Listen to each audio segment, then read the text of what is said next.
Production presents an Opportunity for Zone podcast for Opportunity by Syracuse. The opinions expressed in the show are approved by the National Basketball League, Major League Baseball, and the Team Squad. Also, the American Association of Dodgeball. It's probably a real thing. No, I'm talking about the one from Dodgeball. From Dodgeball? Okay. Well, you're probably wondering why we've already name-dropped some fictional sports leagues. You're going to jump in here? Had to take a second. Just to talk about some of our favorite fictional athletes, like Ricky Bobby,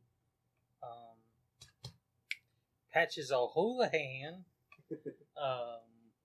Coop Airman Cooper, and Doug Sir Swish Reamer from basketball.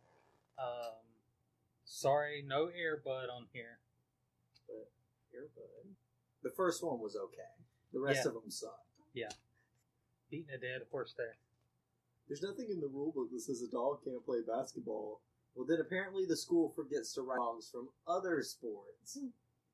And obviously we're forgetting a couple of guys. Ricky Bobby, Jean Girard, Cal Naughton Jr., Cole Trickle, and Rowdy Burns. Yeah. A little too loud. Having trouble thinking here. I know, what really qualifies as an athlete in a movie? Like, some people will say that Ricky Bobby's not an athlete. He's just a racer. I don't know. I don't know on that one. Any movie about a sport would be a fictional athlete. Because remember, in basketball, the league was founded on the fact that you could shoot the basketball without running around after the ball. Dodgeball. Dodgeball. Then, I mean, you've got, like, Longest Yard. Both Longest Yards. Got quite the selection of baseball movies. Major League. Major League. Since we're on that subject, the greatest comedy that involves a sport at all has to be Who's on First. Everybody knows Who's on First. It's actually my ringtone on my phone. So when Who's people on call first? me, What's on second? I don't know who's on third. the way it starts out on my phone, when it rings, you hear Abbott go, okay, so we've got Who's on First, what's on second, I don't know who's on third. Well, that's what I want to know. Who's on what? And it goes through all the way through it. What are you asking me for? And I'll listen to it until it stops. Then I'll answer the phone. So everybody wonders, why didn't you answer on the first ring? Who's on first? I actually have custom ringtones for everybody too. And speaking of Ricky Bobby, my youngest brother, if he calls me, you hear, I'm all jacked up on Mountain Dew. I got so many different ones, but I like Who's on First. Just it plays right through. It's definitely a great gag, and that one's really funny. There's just so many different. And see, the bit was done before the DH rule. Mm-hmm. So if you listen to it, I think it's right field or left field. It's right field. Doesn't have a position, so you're thinking how funny the bit is. If it's hard to get that natural comedy chemistry like that for a bit like that again, because see, there's really comedy seems to have gotten away from, like, you know, when you go see a comedian, normally it's like one guy on stage telling jokes. It doesn't seem like there's really any, like, groups or pairs of people doing it. See, unlike comedy in the last 10 years, basically with our last two presidents, you know, without going too political, it seems comedians have went more political with their jokes instead of poking the president occasionally. Now it's all full assault. Not the same as what we've been doing with making jokes about Roger Goodell or Adam Silver, whoever the baseball commissioner is, you know? Yeah, it just seems everything comedy has to be political now, and I guess it's an easy way to get a following because one side or the other is going to like what you do. Anyway, we'll get back around to fictional athletes. You want to start with one? Who's really your favorite? It's a tough list, but probably one of my favorites has to be Pedro Serrano from Major League, the voodoo ritualist turned Buddhist in the Major League movies. Was always one of my favorite ones. We had Back to the Minors on VHS, so I always loved his bits in that. The second one, Major League 2, one of the funniest lines in there is when Tanaka is trying to teach Serrano to focus, and he blindfolds him, and he's trying to ask him, "Is your mind clear?" But in his thick Asian accent, he says, "Is your mind queer?" Made it hilarious. But one of the interesting things about those movies, just about all the actors had somebody else standing in for them for their scenes. Charlie Sheen was actually throwing the ball when he was pitching. He was actually slinging that hard. I always liked his bit in Back to the Minors where he's like, "Hat for bat, keep bat warm." It steals the golf club cover.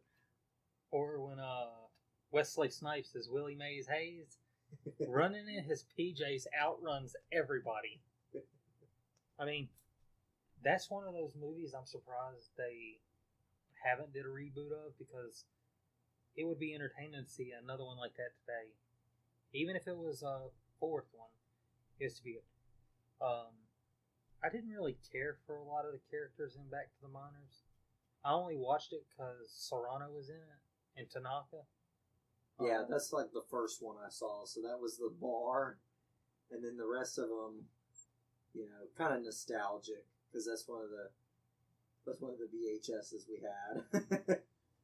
Another good one is trying to think. There's not really too many fictional basketball movies aside from say like Space Jam or Semi-Pro. So you're really limited on the good basketball teams. Arguably, probably one of the movie forcing reality was when Disney paid the entry fee and was one of the decent teams in the NHL now. Now they're called the Anaheim Ducks. When they were founded, they were the Mighty Ducks of Anaheim, modeled after the ones from the movie. And it's kind of funny because when they first started, they had the colors of the Mighty Ducks from the first two movies. Now their colors resemble the school from the third one that the Ducks were going to, Eden Hall or something like that. So now it looks like those colors. And that was one of those movies where I could almost name the entire roster. Life imitates art. Or does art imitate life? Speaking of last week, though, when we were talking about fictional, or when we were talking about expanding in the NFL, could you imagine if somebody were to do like that, they did with the Ducks, and they say, "You get a franchise. What do you want to name them?" Well, I was always a fan of this team, so why not call my team the Anaheim Ducks? Let's name them the Ducks because we're Disney. Or you get a team, and you just so happen. I can't even think. I'm trying to think of somewhere that doesn't have a team. And even in the instance you had the Orlando Breakers on the TV show Coach. But I had a backup in case we didn't have enough to talk about with this week. I did some research on some potential expansions in hockey, baseball, and basketball because did they finally get the baseball realigned right, or is it still? Yeah, it's It's 30 teams, 3 divisions in each league, 5 teams in each one. It's not funky anymore. They actually line up properly. So that's pretty neat. I think it was the Astros. Pretty sure it was the Astros that switched leagues. They moved the Astros instead of moving the Brewers back to the AL where they started. Well, because the Astros were just kind of bad for a while. So they were like, we won't miss you. Then they got better. You're mentioning that basketball's kind of thin on films. Got me thinking about some of the other sports. Your sports films tend to be pretty heavy on baseball. Football's represented. Baseball and football get most of the attention.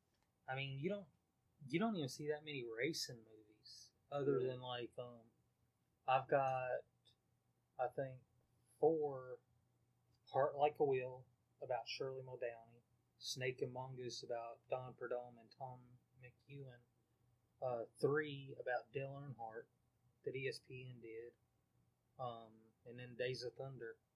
Then you got Talladega Nights, which NASCAR said is one of the most accurate movies anybody's done about NASCAR, because when Ricky Bobby's a crew member of the team, it's Winston Cup. Then they transition to Nextel Cup on his uniform. They actually change the patches. They don't leave the same ones the whole time. So it's a little more accurate, even though it was a little more fictional. I had to do some research, but they actually filmed several parts pre-race at some races, so as to be on site with plenty of extras for their. I think it's like the final, where they're running for the finish line. I think parts of that is filmed. They did film that at Talladega. Most of it was filmed at Charlotte, with the exception of Ricky Bobby's attempted comeback after the fictional fire, when he basically gets fired from the team, was actually filmed at Rockingham Speedway. I think they used Rockingham a lot to paint the walls as different tracks instead of, obviously traveling with camera crews is difficult enough. So now, one of the all-time worst ideas for a racing movie was Herbie Fully Loaded. One, it pretty much... I've only ever seen parts of that one, and I don't care to watch it again. To me, it crapped on the whole legacy of the Herbie movies, which were classic, because they were comedy. They weren't forced like this one seemed to be. I mean, it was so bad that there was race teams that said, no, we don't want to be any part of it. And for people to actually back off from that movie, just, to me, wasn't that good. Not to mention, at the time, it was like the whole trying to shy away from foods like Cheetos, which was on the car. You're never going to see a stock car out on the street just cruising around. To take it even further, if you even wanted to lump it in as a sports movie, you don't even see it. Even though it's scripted, and yes, the performers do have to be in shape to an extent, but even pro wrestling, you don't see too many movies about that.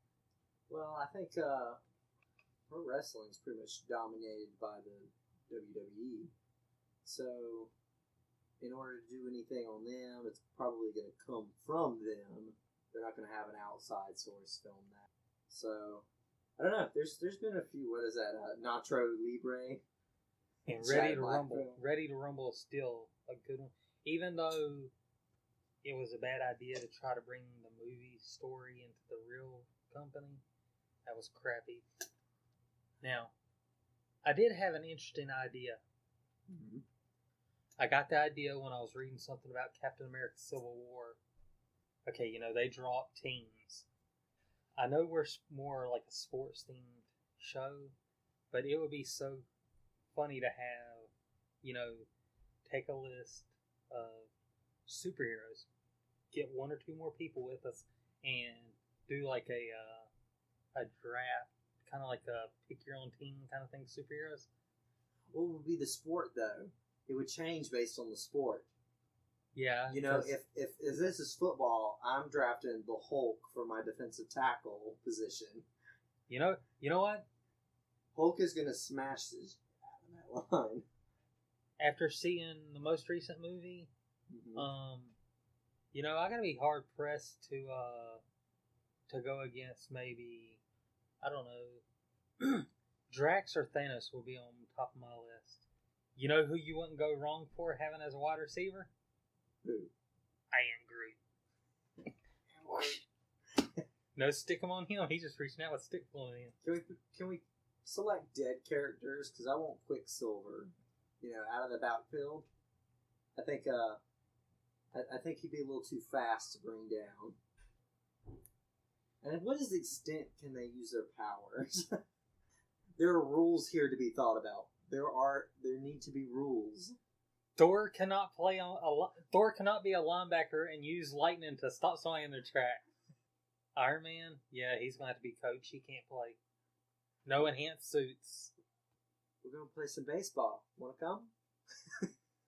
That's funny because on one of the old games, Triple Play 99 for Nintendo 64 had a cheat team on there, and there was this one dude on there. He was so tall you could only see him from about stomach down, and you bunt the ball, home run every time with it. Then there was this other guy who was probably a little bit taller than Micro Ant-Man. You could hit the ball with him, or even bunt. By the time the pitcher or catcher gets to the ball, he's already on second base. So if you hit one to the wall and it doesn't go over, infield home run. So yeah, there was actually one guy with that guy too. If you actually got him on base, he could steal second base before the pitcher had even fully released the ball. So you know, you got to give him to an extent. Like Ant-Man, he can't just shrink down, hop on his ant, fly halfway down the field, and pop up big again. He can't be Giganto Man either. Yeah, he didn't seem to move real well though as Giant Man. And also, how would he carry like a football or something if he shrunk? Would he shrink the football? He would shrink. That should not be allowed. Shrinks gets immediately crushed by the ball. And Captain America can't be on the same team as Bucky. Cap's a quarterback. Have you seen him sling that shield? The announcers be like, he has one of the oddest deliveries I've ever seen. This sidearm throw. Actually, I know somebody better than him. Who? I'm taking Hawkeye as my quarterback. The dude's got accuracy and doesn't even have to look. He could go, all right, there's my guy 10 feet down. Imagine looking the safety off as him. Complete. Trick You didn't even look at him. Gotcha. Starting safety, Black Panther. T'Challa would hawk somebody down the field and just drop them. Running back, Rocket Raccoon. or as Thor constantly referred to him, Rabbit. But yeah, Drax would have to be a linebacker, him and Thor. What about Loki? Corner. General manager of the team? The Collector. Announcer for the game? Stan Lee. Of course. On the field announcer? Stan Lee. He can be everywhere. He'd be everywhere at once. Alright, we've gotten a little bit sidetracked. Actually, we were talking about fictional sports teams, though. The Avengers versus the Justice League or DC versus Marvel would be an interesting team. That would be interesting. That would be something neat to do. Get a couple more people together. We'll get some of our non-sports affiliated people, like maybe my see, I'm still trying to get another show going, but it's kind of difficult to get the two people as co-hosts over for the show because all of our schedules don't sync up. But I've got the perfect co-host for the show and got a name, got everything set up for it. All I got to do is get it started. Definitely more material there than what we get. We kind of just improvise ours, and it's kind of a dead time of year. Like we said last week, we do better with the impromptu shows versus scripting because we wind up trying to rush all our scripted stuff into like 45 minutes, and then what do we do for the rest of the time? And then we wind up rambling, and then we're like, "That's better than that." But if you want, I can. I'll do a rundown of these. Well, let's put that off just a few minutes. I was trying to think of some other representations, like some other movies for like. Have you seen anything for like soccer? Because I can't even recall anything. Bend It Like Beckham. Bend It Like. That's the only soccer movie I can think of. And then we already had mentioned something with hockey. It does get thin with some sports. Lacrosse. I don't know anything with lacrosse. American Pie. American Pie. That's the only time I remember lacrosse being featured in anything. What about golf? Are golfers athletes? Happy Gilmore. Happy Gilmore. Or if you want to be loosely, we could say Caddyshack. But it's more of a side thing. No. All right, give us your rundown. Hang on, computer's being kind of dumb. Not the one we're recording on, but my other one. Let's I think see. we got enough of them in here. We had to. Well, it's only on this computer, It's only so on I'm that stuck. Now it's saying not responding. I actually had to re-up my my Office 365 subscription last night, so my computer's not want to cooperate too well. Yeah, I wonder when they'll cut mine off from school. Actually, I recut mine on. Okay, it was there and then it's gone. All right. Right when I say I'm ready, I'm not. It happens to everyone, David. So you're while we're waiting on it, what would you say is your favorite legitimate sports movie about a real sports team About a real sports team? or athlete? Ooh, that was tough. His favorite sports stuff's like we had the ESPN 30 for 30s. I like them. But my favorite one in that's Broke, which isn't really about a specific athlete. We forgot a baseball movie, and I just thought of it. Which one? Bull Durham, about Kevin Costner, Tim Robbins movie. Mm-hmm. Field of Dreams. If you build it. 8 Men Out. 8 Men Out, about the Black Sox scandal. That one's an awesome baseball movie. I've never actually seen that one. John Cusack plays, and I think he's Shoeless Joe Jackson. Want to say Michael Rooker's in it also. It's a good one. It kind of tells you about the formation of why baseball has a commissioner. They actually went out and got a actual retired judge to be the first baseball commissioner, and he wasn't too friendly to that. All right, okay, I've got it up now. This first one's on hockey. They of course have Denver, Chicago, Columbus, St. Louis, Boston, Montreal, Vancouver, DC, Phoenix, Calgary, Philadelphia, Las Vegas just got theirs, Winnipeg, Raleigh. Winnipeg just got theirs back after Atlanta moved up there. Tampa, Toronto, Edmonton, Miami, Pittsburgh. That's right. Miami has the Florida Panthers. I keep forgetting that's where they play. Nashville, New York City, and New Jersey have 3 teams: the Rangers, the Devils, and the Islanders. Detroit, Buffalo. There's one in the Bay Area. San Francisco and Oakland don't have one, but they consider San Jose their team. Then you got Dallas has the Stars, Minnesota Wild. Now, the interesting thing here is I made a list of the other teams that could potentially join. Seattle applied for a franchise, and it's supposed to be soon that they get their decision. Which NHL is currently sitting in an odd number of teams right now, right? So that would make sense. Cleveland actually had a team last in 1978, but they say it'd be hard for them to get one because of their proximity to Columbus. That's true. Portland is on a list to get a team, but they have to wait and see how the Seattle deal goes. Yeah, they'll probably get shafted if Seattle gets theirs. But Vancouver would have a say in it also to That's decide. true. But they already have an The distance arena. from Vancouver to Portland is a lot greater than from Vancouver to Seattle. Other cities that's considered? San Antonio. That city keeps coming up. Now these next 2 are going to surprise you. Mm-hmm. San Diego and Kansas City. It doesn't surprise me too much.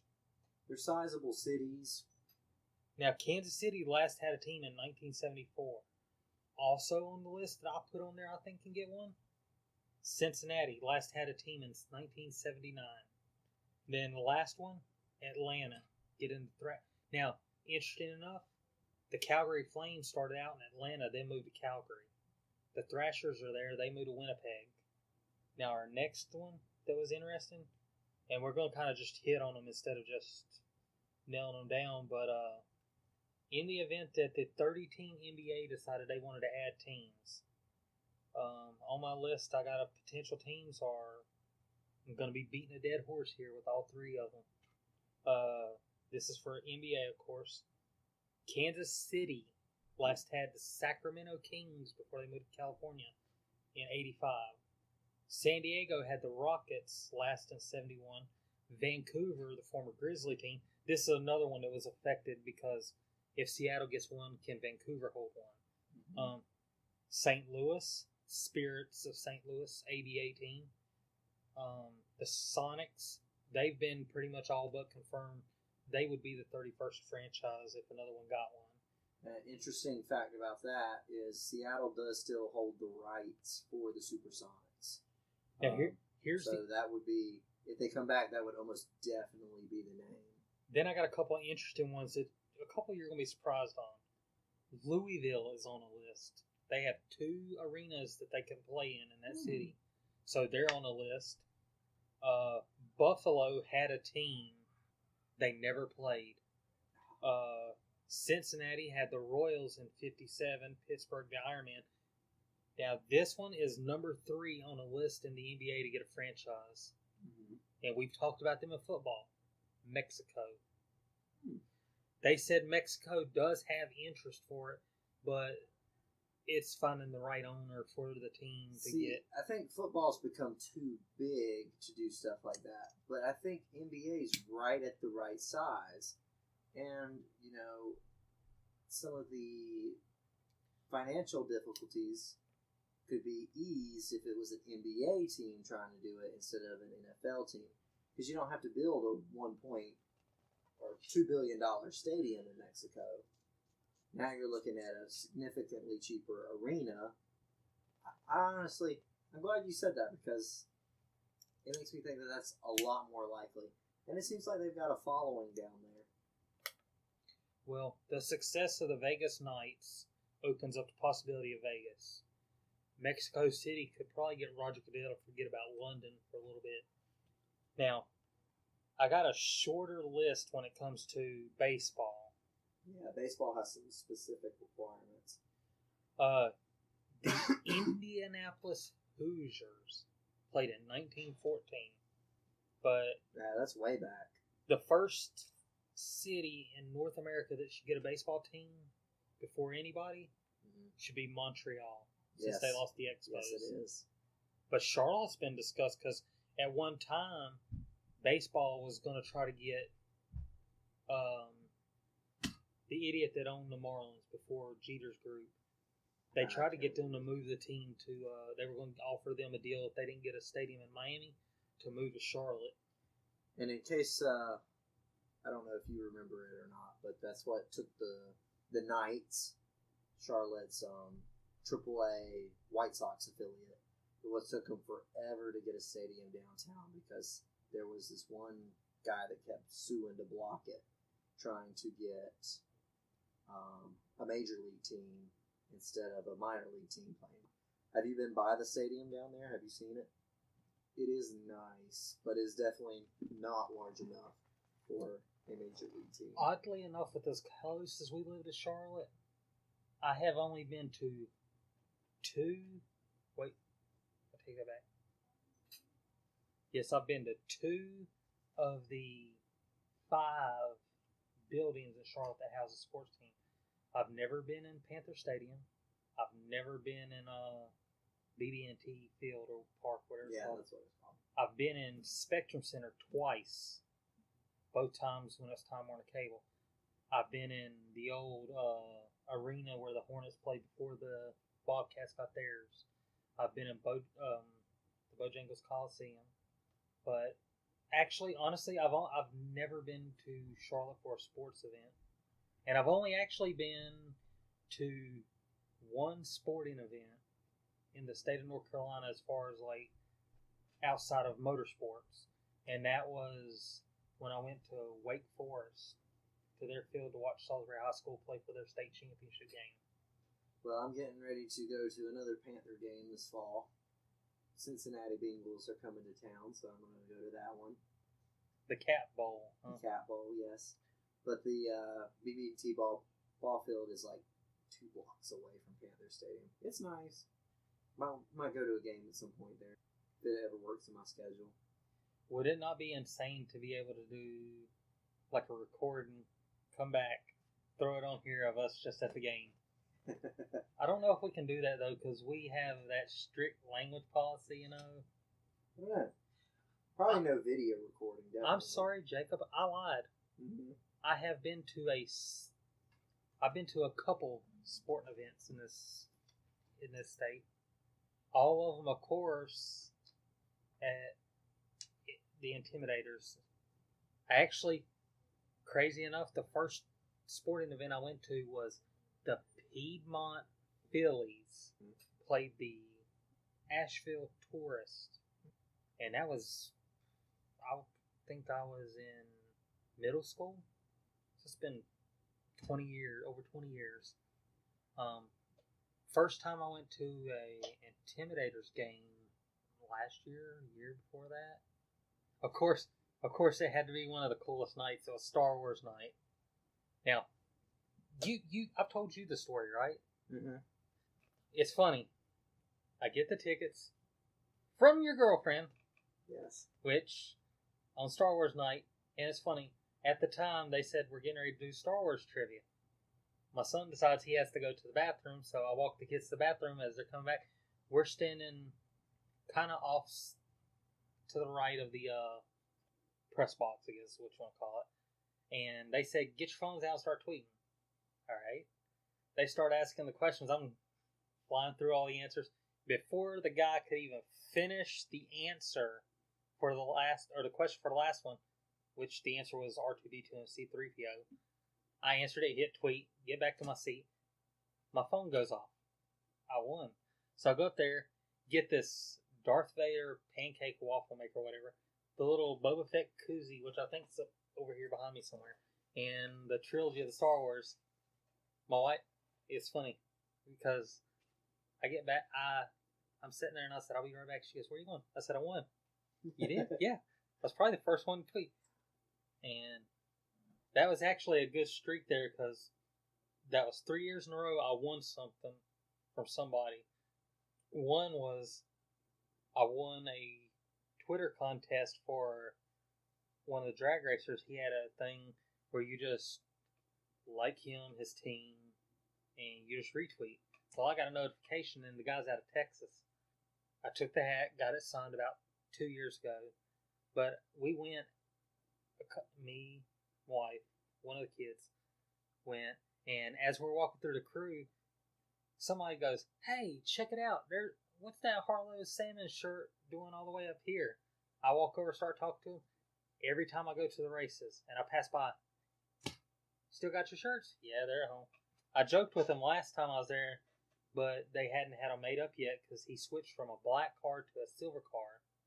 And I joked and I said, my shirt's outdated. I need a new silver shirt. He said, where's your other one? I said, at home. I ripped it. Right here on the inside, this little seam right here got caught on a nail and ripped it. But, yeah, when it comes to sports movies, when I was asking you what was your favorite sports movie, mine has got to be Snake and Mongoose. Because at the time when those two guys come along, sponsorship in motorsports was not really a big thing. Everybody just came out, ran a car, had their horsepower and everything on the car. They struck a deal with Hot Wheels, and it pretty much propelled sports to how you see racing now, with everybody having sponsors blazed all over the cars. Depending on your opinion of that, but it does. It pays for their living, so can't be too upset. Where did we even get to? We this has just been us having a good time this week. we're going to be off for 2 weeks. We'll be back in 2 weeks with, of all things, episode number 10. Yep, we got 2 weeks to prepare. And I got vacation. maybe we can get our significant others to help persuade other people to go to our Facebook page, like it, go to our YouTube channel and subscribe, and kind of get some more people, because I'm hoping we eventually, get to like a big number, like 40, 50 episodes. And we'll go ahead and put this on here to make sure people listen.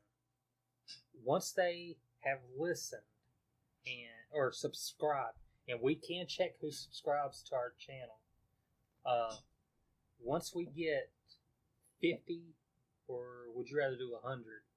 I think 50 is a good possibility. 50 is a good target. Once we get 50 subscribers, if they send us an email to our email address, we'll randomly pick one person, and they can be special guest hosts for the week. Let them choose the topic of conversation also, because I think it'd be good to catch us off center. And in case they don't remember, the email is one individual word. It's notsoneutralzone@yahoo.com. I've actually thought about giving us a Twitter handle once we get to 50. Both of us be able to tweet stuff. I don't know how good you are at Twitter. Not on Twitter.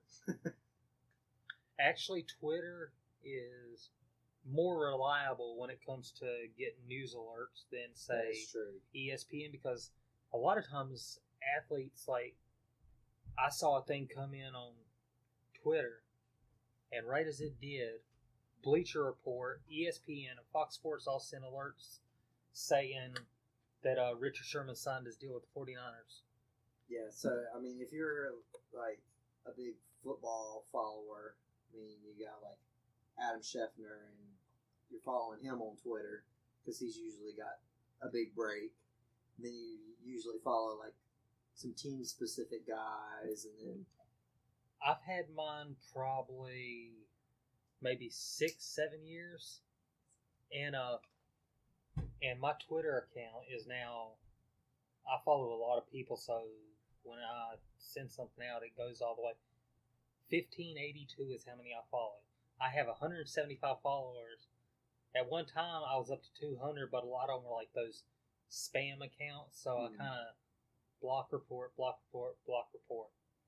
And see, I made it simple for my Twitter handle. I did have a different handle, and I changed it to just my name. And I'm constantly having to clear Twitter notifications. Like right now, I got 5 of them from Last Man Standing, a cigar company, a pro wrestler, a drag racer, and another drag racer. So that was the hardest thing too for me, is I was trying to hold out until we had a group night to go watch Infinity War. And so I was staying off all my social media. And I went to this one page on Facebook that I got, and it said, okay, 2 weeks are up. We're going to start sending out spoilers. I was like, I got to go watch it so I can start reading some of this stuff. I managed to avoid major spoilers, and I waited a week. Yeah. Week and a half, maybe. If there's one thing I am very strict about when it comes to avoid movie spoilers, it's Star Wars. And again, with this whole fictional universe or fantasy thing we were talking about with the teams, like taking different people, you could probably go through any fandom, whether it be Star Wars, Star Trek, Lord of the Rings, Marvel, DC, and you could pretty much put a good team together of athletes, because there's so many different ones to choose from. And I managed, let's see, talking about Star Wars, Last Jedi, I didn't get any spoilers, but now someone on my Facebook page for Force Awakens spoiler alert for Force Awakens, if you haven't seen it by now. If you haven't seen The Force Awakens yet, and you are a Star Wars fan, check yourself into a mental institution with Roger Goodell as your roommate. Okay, just pause this, and watch it now, and then come back. Anyway, I had it spoiled that it was Kylo Ren was Ben Solo, and he killed his father. And I didn't believe it at first. Until I'm sitting in the theater watching it, and they start talking about him. They talk about our son. I was like, well, that's it. It's true. He's gonna die. Then when they're on that bridge at that moment, and I was like, well, you know what? Maybe he does get out of it. Nope, dead. I don't think anything else major. No. Well, I already knew it because it was a book series. But like the Harry Potter films, where whichever one that it was, where Snape kills Dumbledore. Fictional sports, right there. We forgot that. Quidditch. The Professional Quidditch Association. Okay, I've got to do the rant then. I've got to do my rant. Quidditch is a dumb sport. Why does it matter what how many of our other players there are? Whatever it matters what they do if you catch the snitch and you basically win the game. What does it matter? Exactly. What do the they other do team, there? The other team can score because each goal's 10 points. So they can score 14 goals and be kicking the crap out of you, and your seeker catches a snitch. You win by 10 points. What is that?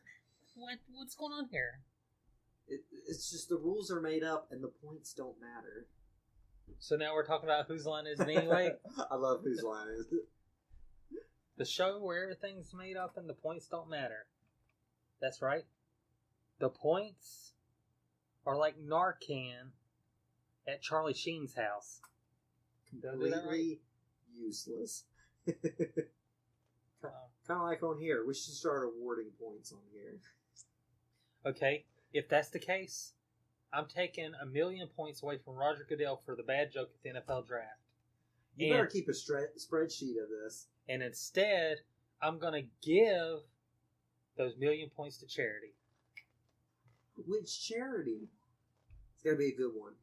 I'm going to give it to the retirement fund for retired national basketball players. Most importantly, I'm going to give them to Squeak Scolari, the poor unfortunate third man on the Milwaukee Bears. Now, I do have an interesting thing to propose to you. We have the Baseball Hall of Fame, the Football Hall of Fame, the Naismith Hall of Fame, NASCAR Hall of Fame. What if Rock and Roll Hall of Fame? What if we have the Not So Neutral Zones Hall of Fame induction? Because I actually have a list of people who have been inducted, and you know what? Mm-hmm. Do gatekeepers at AAA baseball games count? Single A and no. I like AAA. You like AAA? Yeah, because it just sounds fun. Wait, who is their affiliate AAA? The Knights. Now, here's something funny. When my oldest played T-ball one year, her team was called the Sand Gnats. I tried to figure out where's this team from. It's actually the Savannah Sand Gnats, who play in the same league as Kannapolis. I don't remember all their names, so that's neat. Okay, so if we're gonna do Hall of Fame, the introductory class would have to be like 5 members. Well, no. See, that's my issue with a lot of the leagues. Because, like the way baseball does it, that's stupid. Mm-hmm. You got to get so much of a percentage. To me, like baseball, I think the other year they inducted 1 person. No, it should be like a good round number. Like, okay, basketball has 5 people, football has 11. Basketball, I'm not sure how many they do. But I actually seriously thought about just Like, we devote an episode. Like, episode number 10 would be a big one. Introductory class right there. Because for me, hands down, like, if you're going to pick somebody, I can't think of his name, but obviously you're going to want to induct somebody like Naismith, founder, I think he's founder of basketball. Do you leave it strictly for professional as far as like coaches, or do you bring in college? Because if you say college, you got guys like Dean Smith, Mike Krzyzewski, which I'm not sure how to spell that. That's why they call him Coach K. Bobby Knight. Those are 3 guys that influenced college. You can obviously put Dick Vitale on that list because it's already there, baby. You got to have him because without March Madness, that's like John Madden's another one. Hey, boom! Tough action tonight. No. And if you were to say personalities like analyst, the first analyst I can think of is can't think of his name, Mr. Whoop. I think we could split it up into some different categories. I think if you're going to go that far, why not do like what we've had this whole episode on, fictional athletes. So you could have fictional athletes. You could have separated by sports. Analyst. That's why I say we do like a different episode. Devote one episode to baseball, one episode to football, and and I got the idea from, oddly enough, pro wrestling. The way WWE does theirs is they usually induct a feature. They have a tag team, a woman wrestler, basically, a celebrity, and a non-wrestler personality, basically like a announcer, commentator. Did I say manager? No. Manager, somebody like that, somebody that's had a behind the scenes. So you could kind of say, like, an example would be your first class, Red Auerbach from basketball, Dr. J, Shoeless Joe Jackson, Babe Ruth, Bob Uecker. From Major League, of course. You do like the fictional, or I can't think of his name, from Angels in the Outfield. We'll just kind of come up with the criteria, and being there's only 2 of us, we're the only votes, and just kind of. What percentage do you have to of the vote do you have to get in? 100%. Honestly, since we're both probably going to have a different list, and you're going to be surprised by this, but the only terms to get inducted are you have to be retired. None of this 5-year waiting mess. Like, you're going to be surprised by this one, but yes, Peyton Manning would be on my list because arguably he did change the game. He may not have had the prettiest Super Bowl wins, but yes, his teams did help him put rings on his finger. Now, would I let him go in as one of the first class? No. Because the guy whose records he broke, like Dan Marino will go first. Johnny Unitas. Jim Otto. Definitely like You're going back there. But, yeah, see, we would probably be doing more modern era guys, but here's an idea. Each one we do what's called a legacy selection, which would be a player from like old school, like somebody from the Black Sox scandal, Shoeless Joe or somebody, Yeah, something that the more modern Hall of Fames are real big on, and I think both baseball and football do. Yeah, they both are real big about. I know the NASCAR Hall of Fame is real big on that because they're so new about making sure that people in the history are awarded it as well. Also, another factor that will not factor into our baseball selection. Mm-hmm. Roger Clemens, Barry Bonds are eligible. I'm not looking at, because there's always an era.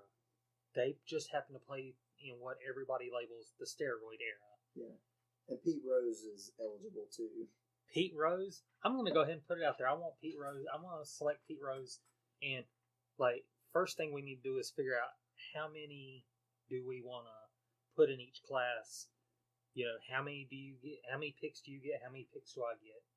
Like, for baseball, I would love to say, let's make it 9 selections. Basketball, let's do 7. Wait, change that. Baseball would be 10. Because we do at least 9 players and 1 coach or owner. Because George Steinbrenner, that'd be a good pick. The ex-owner of the Marlins is banned from the Hall of Fame. I think you have to look at their contributions on the field, and kind of, so if O.J. Simpson is in the Pro Football Hall of Fame, it doesn't make any sense that, Pete Rose is not in the Baseball Hall of Fame. Yeah, Pete Rose got banned from baseball for probably perfectly good reason, but you blacklisted his name. Now, on that note, do we look at the Hall of Fame, who's in each sport's current Hall of Fame, and just say, you're automatically in, we're going with people who are not in? Or do we say, we're going to induct everybody individually? That's tough. Because I think it gives you, instead of, if you do it that way, it gives you a chance to recognize some people that would be very, very, very, very far down on the list than if you were just picking people that were already recognized by their sport. So I think that would be a good idea, yeah. And now, on another note, I was trying to think, and I got sidetracked here, but like usual, would it be inappropriate if we were inducted? I'm voting for myself. You know that, right? What are you talking about? I'm voting for you. I was hoping I was going to get an endorsement from you for me too.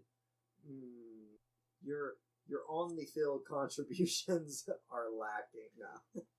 Because remember, this is how this would be my induction speech for you. You were the one who even remotely suggested I do this, anything like this, even though we haven't talked about anything that gave me where you suggested that I do this, which was my rant on presidents and one of the reasons baseball players get suspended a lot. But like what we were suggesting about having like a celebrity type thing, like Charlie Sheen would be one of the people on the list for the celebrity induction for baseball because of Rick Vaughn. I also got to put Abbott and Costello on that list because obviously football or their Who's on First skit. And would we rather have a separate Hall of Fame list for each sport, or are we going to do just one?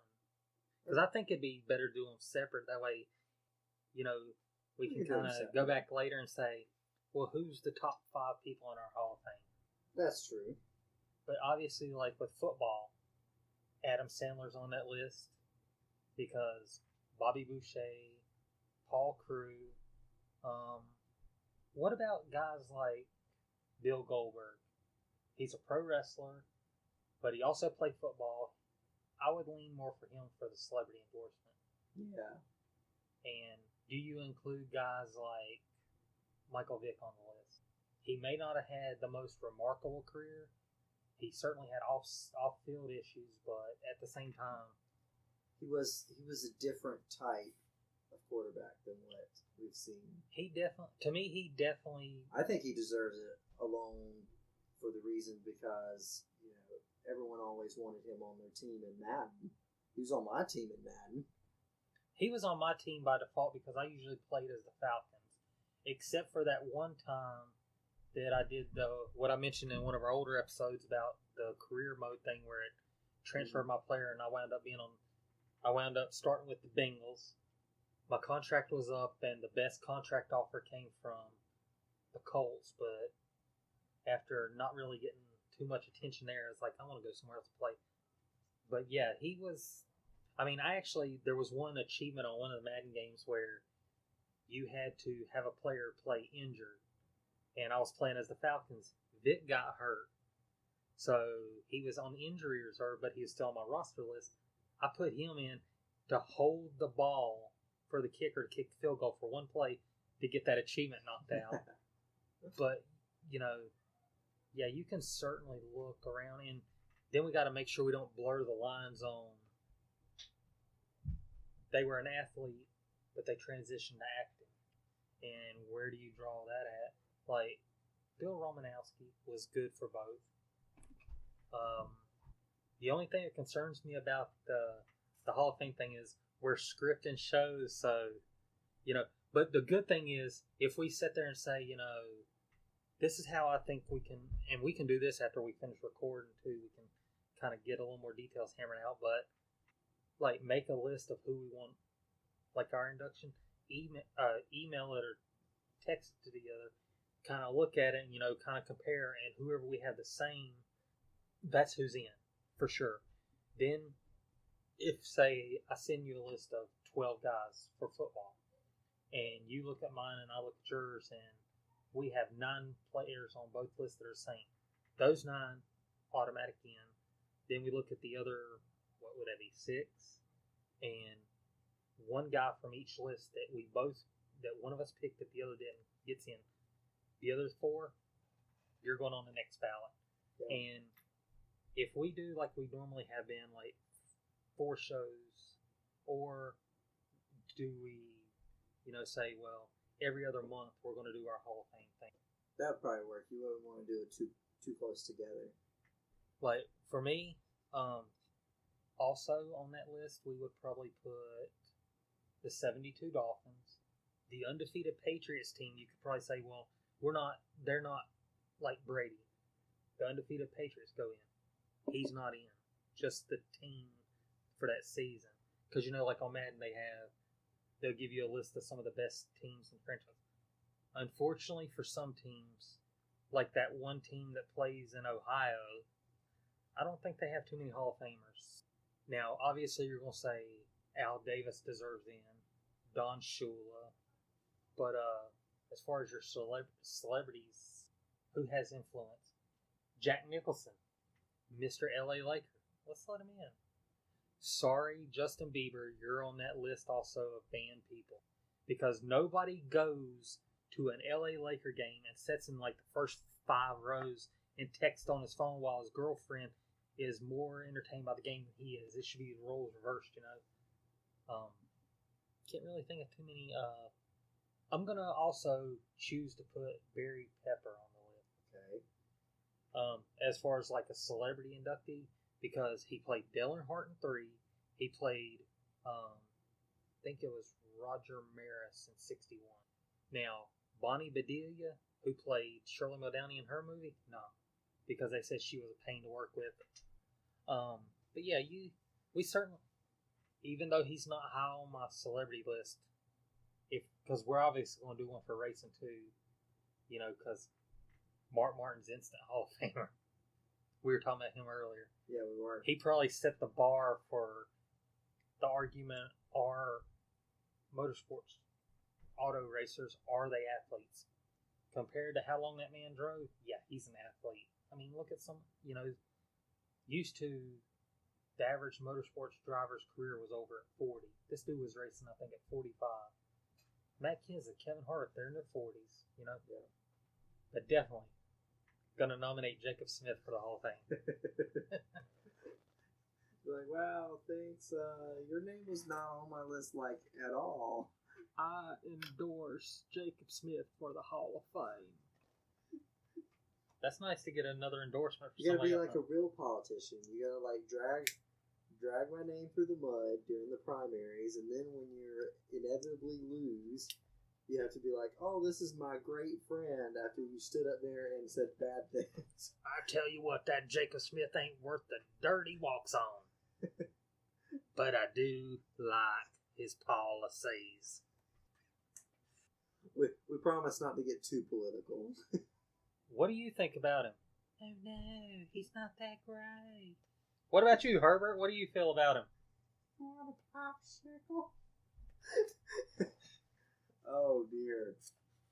It sounds like we got Frank Caliendo sitting here. I haven't seen him on anything in a long time. I don't know what he's doing. Football season's over. He's usually on, is it Fox NFL Sunday, the one with Terry Bradshaw? I was listening to him and he's talking about Terry. He said Terry Bradshaw will tell him during his skits, he'll go, "Not funny, Frank, not funny." He said then after the show's over, he'll go, "Very funny, Frank, very funny." Well, why didn't you say that to me during the show, Mr. Bradshaw? Well, Howie hadn't explained the joke to me at that point. Now I believe that. And I like how he talks about John Madden. John Madden will say the same thing at the end that he did at the beginning, and then in the middle is just some kind of verbal tragedy. He'll be like, "Great football is not great football unless you got great players playing great football. Otherwise, you just got regular players playing great football, and it's great football, not great football, and that's what that's all about." The other one that was funny is he said that John Madden is in love with Brett Favre. He said he's just got that voice that not everybody can say, Brett Favre. And he's like, I can't wait for the day that John Madden sits down in an interview with Brett Favre and goes, "I wrote you a poem. Roses are red, violets are blue. You're great at football, and I love you." Definitely, I think number 9 is a good episode. What else we got? We have just been rambling. I don't know. We've been rambling nonstop. Oh wow. But yes, I think your Hall of Fame idea is great. I definitely think that if people are already in their sports respective Hall of Fames, I think they should automatically be in, because I think that'll give us an opportunity to feature some people that maybe should be in their respective Hall of Fames. Yeah, there's definitely people that, and obviously Terrell Owens is going to get an ours before he did the NFL Hall of Fame. There is, you can also use it as an opportunity to say, well, this person's in their sports Hall of Fame, but they don't belong in this one. To me, like I was saying with baseball, I disagree with baseball's approach.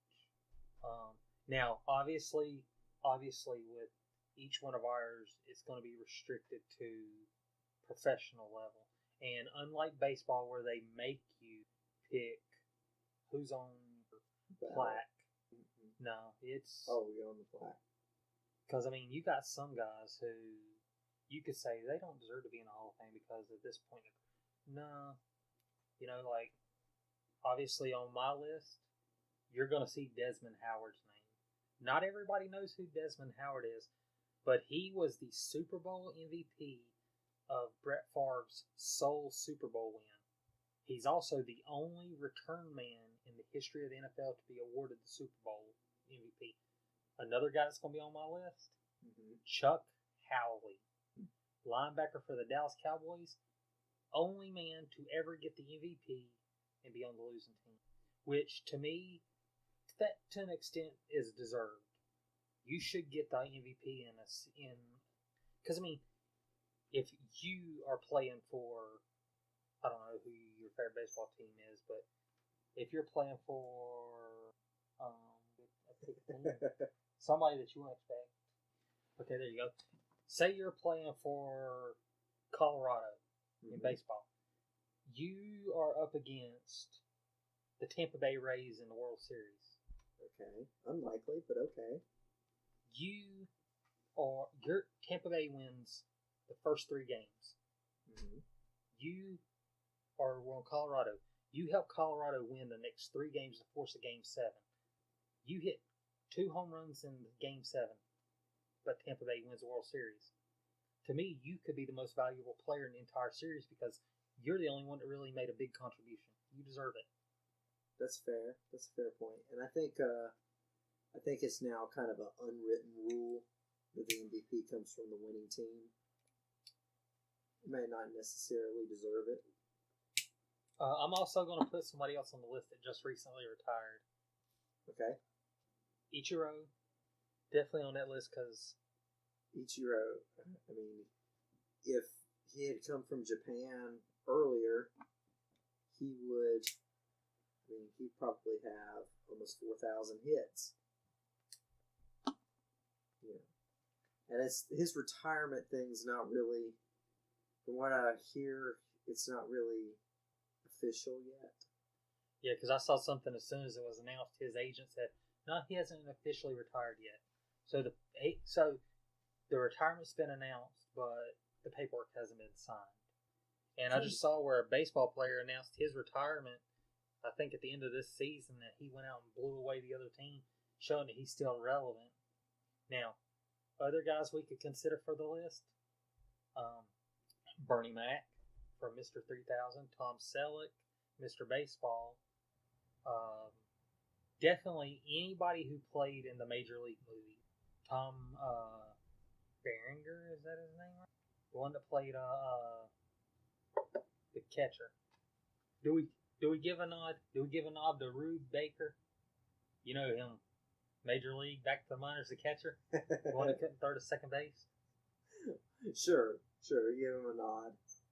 That's definitely going to be a research in progress thing. I mean, I've already got my list compiled.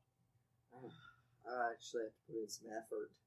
And what do we name them? Do we just name them the NSNZ Hall of Fames, or do we call them, like I thought in like most of them call, like these sports teams have the Ring of Honor, the Court of Honor, stuff like that.